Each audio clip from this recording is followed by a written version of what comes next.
नमस्कार भाई और बहनों, मैं आपका और अपना दिग्विजय सिंह गोहिल और आज की इस वीडियो में हम बात करने जाने वाले हैं हरियाणा में आने वाले विधानसभा चुनाव के बारे में। दोस्तों, चुनाव आयोग के मुताबिक 5 अक्टूबर को मतदान होंगे और 8 अक्टूबर को नतीजे आएंगे। तो दोस्तों, इस वीडियो में हम हरियाणा विधानसभा चुनाव को डिटेल में समझेंगे। इस वीडियो में हम सबसे पहले समझेंगे कि 2019 के नतीजे क्या रहे, फिर हम हरियाणा के कास्ट डायनेमिक को समझेंगे, फिर हम समझेंगे कि आखिर हरियाणा का चुनाव किन मुद्दों के इर्द गिर्द घूमेगा, और एंड में हम सभी मुख्य पार्टियों के घोषणा पत्र के बारे में भी डिस्कस करेंगे। और दोस्तों, मैं आपको ये कह सकता हूँ कि इस वीडियो के अंत तक आपको ये आइडिया लग जाएगा कि हरियाणा विधानसभा चुनाव में कौन सी पार्टी आगे चल रही है और कौन सी पार्टी पीछे चल रही है। तो दोस्तों, हम बात करेंगे 2019 के विधानसभा चुनाव के बारे में। दोस्तों, हरियाणा में टोटल 90 सीट्स है और किसी भी पार्टी को सरकार बनाने के लिए 46 सीट यानी कि मेजोरिटी मार्क लाना होता है। पर 2019 के चुनाव के मुताबिक एक भी पार्टी मेजोरिटी मार्क लाने में असक्षम रहती है। भारतीय जनता पार्टी को मिलता है 40 सीट, कांग्रेस को मिलता है 31 सीट, जननायक जनता पार्टी जेजेपी को मिलता है 10 सीट और 8 सीट अन्य के खाते में जाती है। तो एक भी पार्टी सिंगल मेजोरिटी लाने में नाकाम रहती है। तो भारतीय जनता पार्टी जननायक जनता पार्टी से गठबंधन करके सरकार बनाती है और मनोहर लाल खट्टर बनते हैं चीफ मिनिस्टर हरियाणा के और दुष्यंत चौटाला बनते हैं डेप्यूटी चीफ मिनिस्टर जननायक जनता पार्टी से। तो इन विधानसभा चुनाव से हमें कुछ निष्कर्ष मिलते हैं कि इन चुनाव में भारतीय जनता पार्टी के खिलाफ एंटी इनकम्बेंसी तो थी, पर कांग्रेस इस एंटी इनकम्बेंसी को कैपिटलाइज करने में नाकामयाब रहती और जननायक जनता पार्टी 10 सीटें लाने के बावजूद भी किंग मेकर बनती है। दोस्तों, अब हम बात करने जा रहे हैं हरियाणा की कास्ट डायनेमिक्स के बारे में। दोस्तों, हरियाणा में 27% पॉपुलेशन जाट समाज की है, 27 से लेकर 30% ओबीसी समाज की, 7 से लेकर 8% पंजाबी खत्रीज और 8 से 10% ब्राह्मण और 7% मुसलमान भी। तो जाट समाज को पहले से हरियाणा में पॉलिटिकली डोमिनेंट जाति मानी जाती है। यहाँ तक कि हरियाणा के 2014 के पहले के हर चीफ मिनिस्टर भी जाट थे, और जब से बीजेपी की सरकार हरियाणा में बनी है, हरियाणा में बीजेपी ने जाट समाज के डोमिनेंस को न्यूट्रलाइज कर दिया, जिससे जाट समाज काफ़ी खफा है। पहले तो उन्होंने नॉन जाट सीएम मनोहर लाल खट्टर बना दिया, फिर जब सीएम चेंज किया फिर भी नया सीएम फेस ओबीसी समाज के लेके आए, ना कि जाट समाज से। और किसान आंदोलन और रेशनल प्रोटेस्ट के बाद तो ये नाराजगी और बढ़ गई है। इन दोनों टॉपिक को हम आगे वीडियो में डिटेल में डिस्कस करेंगे। और कांग्रेस इस बार मैक्सिमम ट्राई करी है कि जाट समाज के वोट को कंसोलिडेट किया जा सके। इसीलिए कांग्रेस ने अपने जाट नेता भूपेंद्र सिंह हुड्डा और दीपेंद्र सिंह हुड्डा को आगे किया है। टिकट बंटवारे में भी इनका सबसे बड़ा हाथ रहा है और एक तरह से इनडायरेक्टली उनको ही चीफ मिनिस्टर के कैंडिडेट पे प्रोजेक्ट किया जा रहा है। भारतीय जनता पार्टी ने मनोहर लाल खट्टर को चीफ मिनिस्टर के पद से हटाकर नायब सिंह सैनी एक ओबीसी चेहरे को आगे करके अपनी मंशा साफ दिखा दी है। जनता पार्टी ओबीसी के साथ साथ पंजाबी खत्रीज और ब्राह्मण का भी एक वोट बैंक बनाना चाहती है। यही कांग्रेस जाट वोटरों के साथ साथ दलित वोटर्स जो कि 20% है, उनका एक ग्रुप बनाना चाहती है। तो कांग्रेस का एक वोट बैंक अगर हम एक ब्रॉडर कॉन्सेप्ट में देखें तो जाट प्लस दलित प्लस मुस्लिम, और वही Bharatiya Janata party OBC plus Punjabi Khatri plus ब्राह्मण। दोस्तों, अगर हम CSDS का सर्वे देखें तो 2024 के लोकसभा इलेक्शंस में 64% जाट समाज के लोगों ने इंडिया अलायंस को वोट किया था, और जबकि बीजेपी को सिर्फ 27% लोगों ने वोट किया।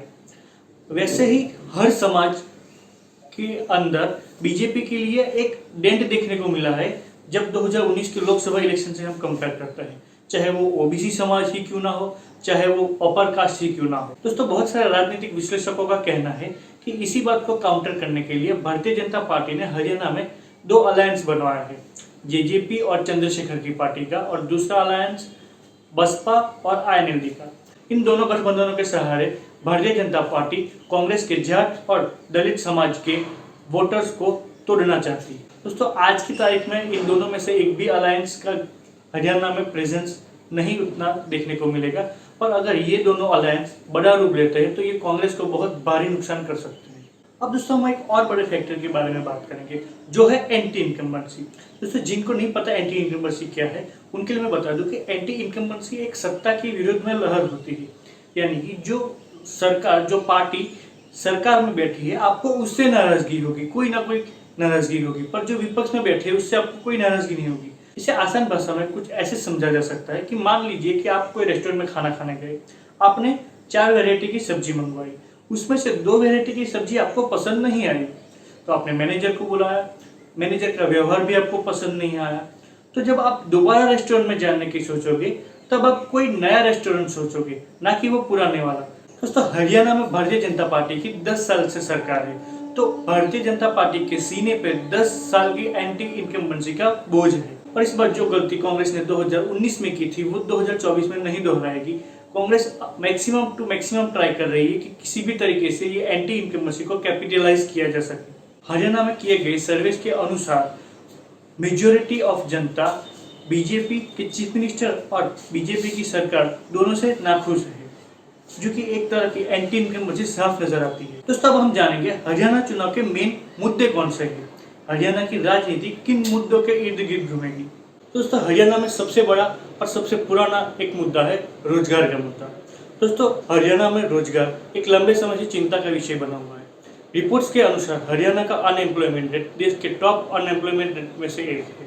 तो सभी पॉलिटिकल पार्टियां इस बार अपने मैनिफेस्टो में और अपने नेताओं के भाषण में रोजगार और रोजगार के लिए योजनाएं की घोषणा कर रही है। दोस्तों, हरियाणा चुनाव में दूसरा मुद्दा है अग्निवीर योजना का मुद्दा। केंद्र सरकार की अग्निवीर योजना से हरियाणा के युवा और देश के युवा काफी नाराज है। हरियाणा में और देश में भी इसके विरोध में काफी प्रदर्शन भी हुए हैं और कांग्रेस भी इसकी वजह से बीजेपी पर काफी हमलावर भी रही है। दोस्तों, इस पर हरियाणा की राजनीति में तीसरा अहम मुद्दा है किसान आंदोलन का मुद्दा। दोस्तों, 2020 और 21 में पंजाब और हरियाणा के किसान जब दिल्ली आए तब उन पे लाठीचार्ज हुआ, उन पे अत्याचार किया गया और 700 किसानों की इसमें शहादत भी हुई।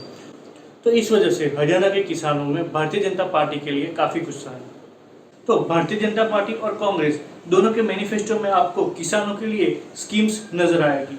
वो पूरी कितनी करते हैं वो तो बाद की बात है, पर आपको पहले नजर आएगी। तो हरियाणा चुनाव का चौथा और एक अहम मुद्दा है रेसलर्स प्रोटेस्ट का मुद्दा, जिसकी की बहुत कम चर्चा की जा रही है। दोस्तों, जो महिला पहलवान दिल्ली आए थे और पुलिस ने उनके साथ जो सलूक किया था उसे देखकर हरियाणा में काफ़ी नाराजगी है। खासकर हरियाणा ग्रामीण और महिलाओं के अंदर भारतीय जनता पार्टी के प्रति काफ़ी गुस्सा है। दोस्तों, अब हम बात करेंगे सभी पार्टियों के मैनिफेस्टो के बारे में। सभी पार्टियों के मैनिफेस्टो में वायदे में और यह वायदा मुद्दों से क्या रिलेट करता है, कौन से मुद्दे को टारगेट करने के लिए, काउंटर करने के लिए कौन सी पार्टी ने कौन सा वायदा अपने मैनिफेस्टो में किया है। दोस्तों, सबसे पहले बात करेंगे हम भारतीय जनता पार्टी के मैनिफेस्टो के बारे में। दोस्तों, भारतीय जनता पार्टी ने बेरोजगारी के मुद्दे को काउंटर करने के लिए अपने मैनिफेस्टो में वायदा किया है कि वो सरकार में आने के बाद 2 लाख नई सरकारी नौकरियां देंगे। उन्होंने महिलाओं को भी 2100 रुपये हर महीने देने का वायदा किया है। इसी के साथ साथ हर गैस का सिलेंडर 500 रुपये में देने का वादा भी किया है। और किसान आंदोलन को काउंटर करने के लिए और किसानों की नाराजगी दूर करने के लिए अपनी मैनिफेस्टो में उन्होंने वायदा किया है कि वो 24 फसलों पर MSP लागू करेंगे। दोस्तों, SC और OBC वोटर्स को टारगेट करने के लिए भारतीय जनता पार्टी ने वायदा किया है कि वो सरकार में आने के बाद OBC और SC समाज के छात्रों को इंजीनियरिंग और मेडिकल के कॉलेज में पढ़ने के लिए छात्रवृत्ति देंगे। दोस्तों, अब हम समझेंगे कांग्रेस के मैनिफेस्टो के बारे में। कांग्रेस ने भी अपने मैनिफेस्टो में हर महिला को 2000 रुपये प्रति महीना देने का वादा किया है। इसी के साथ साथ गैस का सिलेंडर भी 500 में देने का वादा किया है। दोस्तों, कांग्रेस ने जो गैस के सिलेंडर को 500 रुपये में देने का वादा किया है वो सबके लिए है, जबकि भारतीय जनता पार्टी ने जो वादा किया है वो सिर्फ BPL परिवारों के लिए है। इसी के साथ साथ कांग्रेस ने बुजुर्ग के लिए 6000 रुपये, दिव्यांग के लिए भी 6000 और विधवा के लिए भी 6000 पेंशन देने का वादा किया है। इसी के साथ साथ कांग्रेस ने अपने मैनिफेस्टो में ओल्ड पेंशन स्कीम को बहाल करने का भी वादा किया है। और कांग्रेस ने अपने मैनिफेस्टो में किसानों के लिए हर फसल पे MSP की गारंटी का भी वादा किया है और फसल खराब होने पर तुरंत मुआवजा देने का भी वादा किया है। इसी के साथ साथ कांग्रेस ने भारतीय जनता पार्टी की तरह 2 लाख पक्की नौकरियां देने का भी अपने मैनिफेस्टो में वादा किया है। और इस बार हरियाणा में आम आदमी पार्टी भी अपनी पूरी शक्ति से चुनाव लड़ रही है। आम आदमी पार्टी ने भी अपना मैनिफेस्टो जारी किया है। आम आदमी पार्टी ने अपना ट्रेडिशनल मैनिफेस्टो ही रखा है, जिसमें उन्होंने शिक्षा, रोजगार और हेल्थ की बात की है। आम आदमी पार्टी ने हरियाणा को एक करप्शन फ्री स्टेट बनाने का भी वादा किया है। और अरविंद केजरीवाल को बेल मिलने के बाद हरियाणा की आम आदमी पार्टी की यूनिट में एक मोमेंटम भी देखने को मिला है। और दोस्तों इन चुनावों में सभी पार्टियों के अंदर थोड़ा थोड़ा इंटरनल कॉन्फ्लिक्ट भी देखने को मिल रहा है। जैसे कांग्रेस के अंदर 3 गुट पड़ गए हैं, एक हुडा का गुट, एक कुमारी शैलजा का गुट और एक राजदीप सुरजेवाला का गुट। तीनों गुट अपने अपने अलग अलग प्रचार कर रहे हैं, पर कांग्रेस की आला कमान ने इस बार पूरा पावर हुडा को दे रखा है, जिसके तहत तीनों अभी तक तो कंट्रोल में ही है। दोस्तों भारतीय जनता पार्टी के अंदर कोई स्टेट लीडरशिप में ऐसी कॉन्फ्लिक्ट नहीं है, पर जब से भारतीय जनता पार्टी ने टिकट डिक्लेयर किए हैं तब से जो कैंडिडेट है वो कैंडिडेट अपनी बगावत दिखा रहे हैं। काफ़ी सारे बागी कैंडिडेट इंडिपेंडेंट के तौर पर भी खड़े हैं, जिससे बीजेपी को भारी नुकसान हो सकता है। अगर भारतीय जनता पार्टी ने ये बागी कैंडिडेट को सॉर्ट आउट नहीं किया तो भारतीय जनता पार्टी को इसका बहुत बुरा नतीजा देखने को मिल सकता है। दोस्तों पूरी वीडियो देखने के बाद आपको एक आइडिया आ गया होगा कि कांग्रेस पार्टी के पास इस बार हरियाणा चुनाव में एक एडवांटेज है।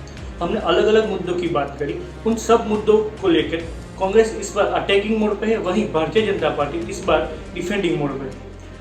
अगर बीजेपी कुछ खास नहीं कर पाई 10-12 दिनों में तो आज की ग्राउंड रियलिटी के मुताबिक कांग्रेस ये चुनाव आसानी से जीत जाएगी। तो दोस्तों भारतीय जनता पार्टी कोई भी इनडायरेक्ट हेल्प करके वो जो अलायंस बने हैं उन्हें स्ट्रॉन्ग बनाने में कामयाब रही तो वो कांग्रेस का भारी नुकसान करवा सकते हैं और कांग्रेस को मनचाहा नतीजा नहीं देखने को मिलेगा। और बीजेपी जो ओबीसी और अपर कास्ट के वोट को कंसोलिडेट करने की कोशिश कर रही है, वो बीजेपी कामयाब रहती है तो बीजेपी अपने प्रेजेंट के हालात में पहुंचने में कामयाब भी हो सकती है। अब दोस्तों देखने की बात यह है कि कांग्रेस चुनाव तक अपना ये मोमेंटम कंटिन्यू रख पाती है या बीजेपी वापस से गेनिंग मोड में आ सकती है। दोस्तों उम्मीद करता हूँ आपको ये वीडियो अच्छा लगा होगा, इन्फॉर्मेटिव लगा होगा। आपको ये वीडियो अच्छा लगा हो तो आप अपने तमाम मित्रों के साथ इसे जरूर शेयर करें और हमारे इस चैनल को जरूर सब्सक्राइब करें। मिलते हैं अब किसी और वीडियो में, तब तक के लिए बहुत बहुत धन्यवाद।